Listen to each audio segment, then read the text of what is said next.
जैसे कुछ six schedule पे बात कर रहे थे, उसके बाद काफ़ी ट्रांसफॉर्मेशन आई, उसके बाद फिर लोगों का कहीं ना कहीं विश्वास जो है वो डगमगा है कि एपेक्स बॉडी का एक स्टैंड नहीं था। तो अब जिस तरह अभी आप बोल रहे हैं विद लेजिस्लेचर, क्या वो आगे लोगों को ये विश्वास दिला सकता है कि लद्दाख को एक सेफगार्ड मिलेगा आने वाले वक्त में? देखिए, ये सही है कि हमने अपना रुख जो है शुरू में हम शुरू में जब ये मुहिम शुरू हुआ था उसमें यूटी विद लेजिस्लेचर का ही था।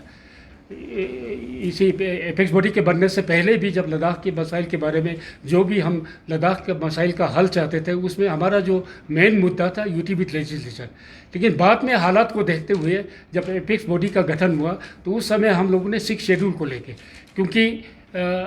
यूटी कश्मीर का बंटवारा होने के बाद, यूटी लद्दाख अलग से बनने के बाद जो प्रोटेक्शन हमें जम्मू एंड कश्मीर के साथ रहते हुए 370 आर्टिकल के तहत हमें उपलब्ध था और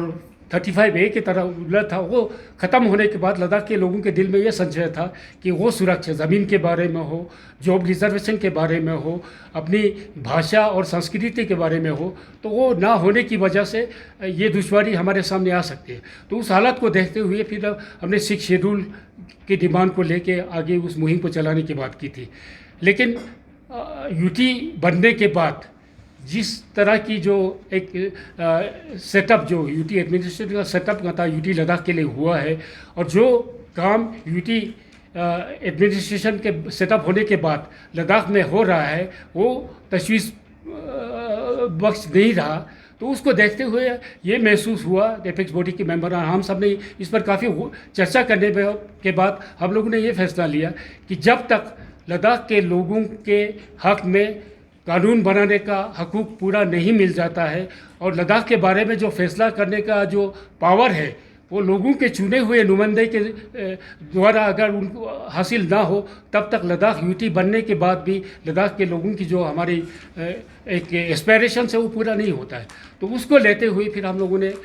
ये तय किया कि एपेक्स बॉडी की तरफ से कि आइंदा जो जब तक लद्दाख के लिए अलग से यूटी विद लेजिस्लेचर का गठन नहीं होगा तो शायद लद्दाख के लोगों की जो हम एक उम्मीद रखते थे यूटी बनने के बाद तो वो पूरा नहीं हो पाता। तो इस वजह से हमने ये यूटी विद लेजिस्लेचर का जो डिमांड है वो रखने के लिए हमने फैसला किया। साथ ही साथ